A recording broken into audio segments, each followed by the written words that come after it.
Bendito seja Deus que nos chamou para louvor da sua glória. Eu cumprimento a todos com a doce paz do nosso Senhor e Salvador Jesus. E é com alegria que estamos chegando até você com mais um programa Mensagem de Vida. O nosso tema hoje, a ambição do cristão. Antes da nossa meditação, eu gostaria de deixar um convite para você. Todas as terças-feiras nós reunimos no culto de oração. Você que precisa de oração, esteja conosco nesta terça-feira às 19h30. Ou então na quarta-feira às 15 horas da tarde da bênção. Na quinta-feira nós reunimos em células. O que são as células? São grupos familiares que reúnem nos lares às 20 horas com a finalidade de estudar a palavra de Deus e também orar uns pelos outros. Caso você queira receber o apoio de oração de um desses grupos, entre em contato conosco. Nosso telefone é 3321-5161. No sábado nós reunimos às 19h30 no culto de adoração a Deus. E no domingo nós reunimos em 2 horários, sendo que às 9 horas da manhã é o culto de ensino da palavra de Deus. E às 19h é o culto de celebração a Deus. Fica aí o nosso convite. É sempre uma alegria receber pessoa como você em uma de nossas reuniões. Como eu já não sei, eu quero pensar com você sobre a ambição do cristão. O cristão pode ter ambição? É legítimo a pessoa ter ambição de uma casa, de um carro, ter ambição de possuir bens? Esta é a pergunta e nós queremos pensar com você sobre essa questão, sobre essa busca frenética pelas coisas materiais. Eu quero meditar no Evangelho de Jesus segundo Mateus, capítulo 6, a partir do verso 19, que diz assim, esses são os ensinamentos de Jesus. Diz assim, não acumuleis para vós outros tesouros sobre a terra, onde a traça e a ferrugem corrói e onde os ladrões escavam e roubam. Mas ajuntai para vós outros tesouro no céu, onde traça nem ferrugem corrói e onde os ladrões não escavam, nem roubam. Porque onde está o teu tesouro, aí estará também o teu coração. São os olhos a lâmpada do corpo. Se os teus olhos foram bons, todo o teu corpo será luminoso. Se, porém, os teus olhos forem maus, todo o teu corpo estará em trevas. Portanto, caso a luz que em ti há seja trevas, que grandes trevas serão. Ninguém pode servir a 2 senhores, porque ou há de aborrecer de um e amar o outro, ou se devotará a um e desprezará o outro. Não podeis servir a Deus e às riquezas. Não podeis servir a Deus e a Mamon, que é o Deus da riqueza. Neste texto que eu estou lendo aqui, para embasar a nossa meditação desse dia, sobre a ambição do cristão, da qual nós estamos propondo a refletir sobre isto, será que é legítimo o cristão ter ambição? Até certo ponto nós precisamos ser pessoas que desejamos a crescer, desejamos empreender, desejamos criar, porque sem a ambição, ninguém faz em absolutamente nada. Ele tem que desejar. Aliás, isso está incutido no DNA do homem, porque Deus fez o homem e deixou para que ele pudesse desenvolver. Desde lá da Gênesis, da criação, Deus já orientou o homem que ele deveria, trabalhar e progredir, multiplicar, crescer, multiplicar em todos os aspectos. E a palavra de Deus vai nos orientar. Só que esse desejo, quando ele ganha uma proporção, ou seja, que a Bíblia chama de concupiscência, ou seja, um desejo sem freio, sem limite. E essa busca é que Jesus ele estava dizendo para os seus contemporâneos do seu ministério terreno e também é extensivo a mim e a você em pleno século 21. Por que essa busca pelas coisas? E ele coloca aqui sobre a questão da traça.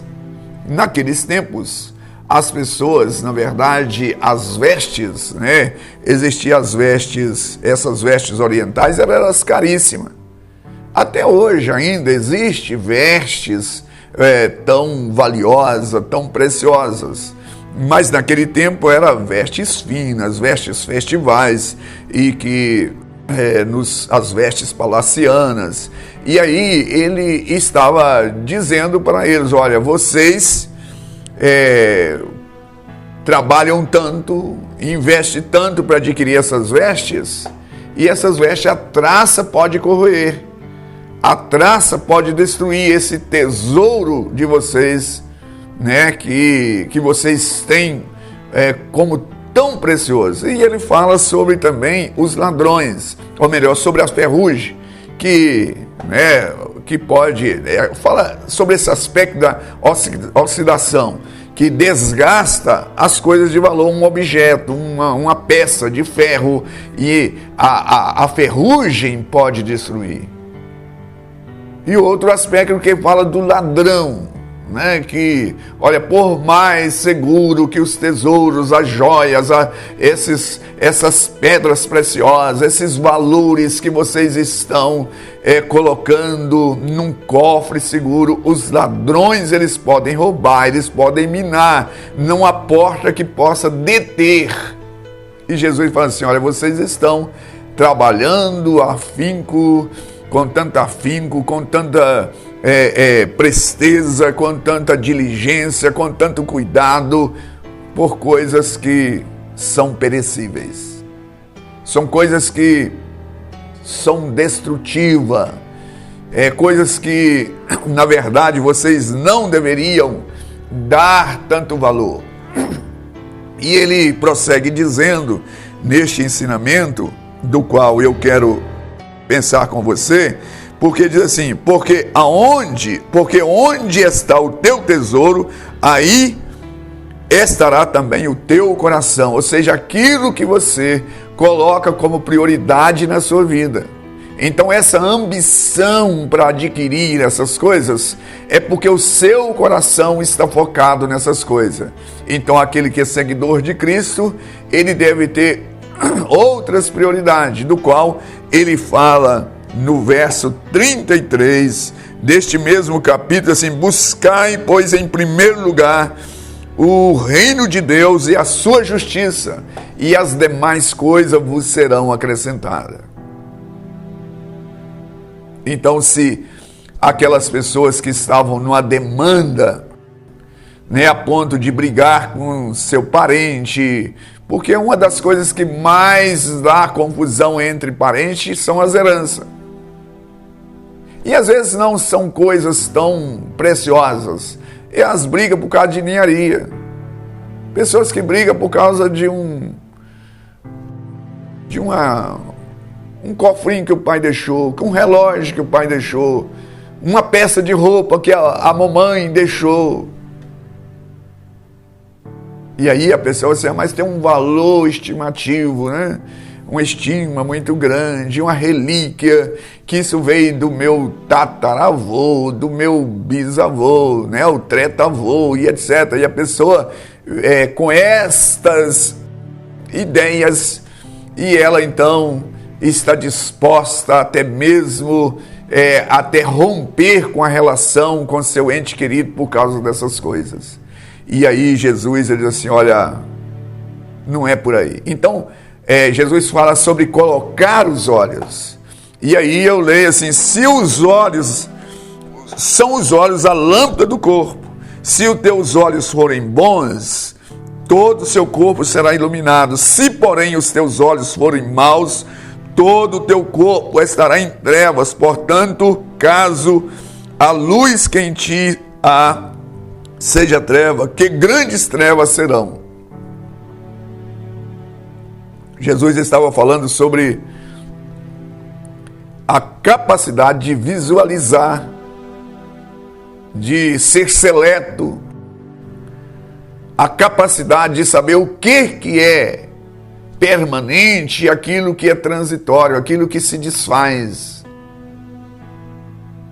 Isso vai depender da maneira pela qual nós olhamos. Vai depender da maneira, de que lentes que nós estamos olhando, pela ótica que nós estamos vendo. Aquilo que é acessível a nós, aquilo que temos acesso, aquilo que está sob o nosso domínio, sob o nosso governo.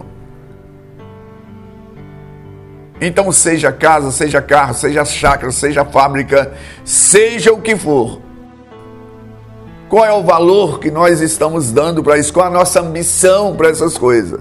Nós temos aqui esse ensinamento de Jesus, que diz assim, no início que eu iniciei lendo aqui, não acumuleis para vós outros tesouros sobre a terra, mas acumulais coisas no céu, aonde a traça, onde a ferrugem, onde o ladrão não tem como destruir. Jesus estava dizendo, olha, por que vocês estão gastando as suas forças? Por que vocês estão gastando a vossa energia em coisas perecíveis, em coisas tão fúteis, tão banais? E vocês estão nessa busca frenética, nessa busca incansável, uma vez que o vosso Pai Celestial, Ele cuida de vocês. Isso é atitude de quem não professa sua fé em um Deus Todo-Poderoso, que é Pai, que cuida de vocês. Então Jesus, ele estava ensinando sobre o reino de Deus. Então, neste verso 33, ele diz assim, buscai em primeiro lugar o reino de Deus e a sua justiça, e as demais coisas. Que coisas são estas? É o suprimento das nossas necessidades básicas. Então nós não podemos viver aqui como se a eternidade fosse aqui nessa terra, como se fôssemos viver aqui a eternidade, mas há um reino eternal, e ele foi incisivo com seus discípulos para decidir, para escolher qual que é a sua prioridade. Buscar em primeiro lugar o reino de Deus e a sua justiça. Ou seja, o que você está preconizando na sua vida? E Jesus, ele dá um exemplo. Vocês não podem servir a dois senhores. E aqueles que eram contemporâneos de Jesus certamente entenderam isso bem, porque existiam muitos ali escravos que estavam trabalhando para os seus senhores. É como se ele estivesse dizendo, olha, não é possível um escravo trabalhar para dois senhores. É como se ele dissesse, não é possível um empregado trabalhar para dois patrões. Um patrão, ele pode servir vários empregados, trabalhar em 5 empregos num horário concomitante, ou seja, no mesmo horário, simultaneamente. Não tem como. Ele não é onipresente em vários lugares ao mesmo tempo. E este versículo diz assim, ninguém pode servir a dois senhores, porque ou há de aborrecer-se e amar o outro, ou devotará um e desprezará o outro. Ele diz assim, não podeis servir a Mamon e a Deus, porque é a pessoa viver em torno, governado. Jesus não está com isso proibindo a pessoa de ser rica, não fala sobre isso.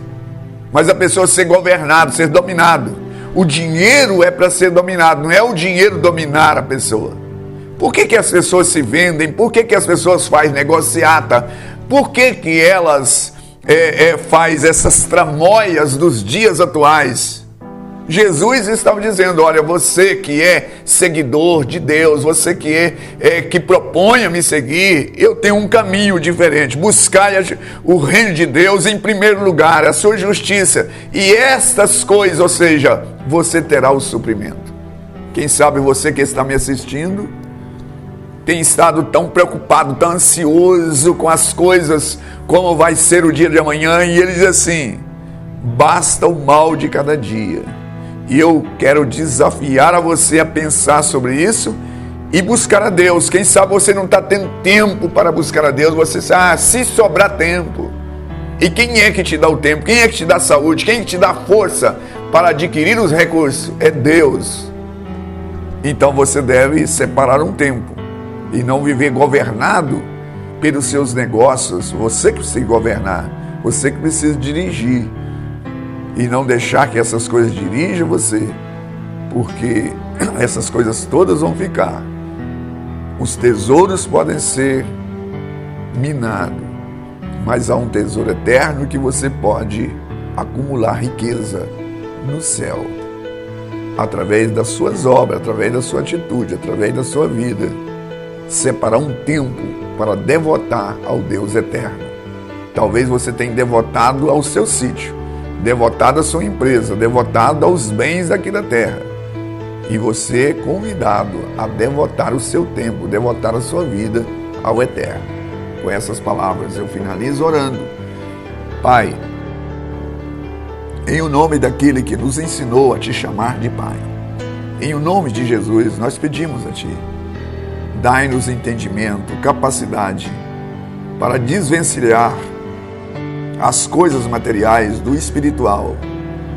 Ó Deus, dai-nos força para nos desprender e entender que a vida provém de Ti, ela voltará para Ti. E enquanto militamos nessa terra, nós podemos fazer aquilo de bom que vai acumular riquezas, para que no juízo eterno nós possamos apresentar diante de Ti, não de mãos vazias, mas dizer: vivemos para o Teu reino, para a glória e louvor do Teu nome. Certo de que o Senhor suprirá todas as nossas necessidades. Abençoa esse telespectador, que ele venha compreender e entender isto, que há um Deus. E é no nome do Teu Filho Jesus que eu me dirijo a Ti em oração. Graças a Deus. Graças a Deus. Estamos chegando ao final de mais um programa e eu espero você no próximo. Igreja Batista Renascer, uma mensagem de vida.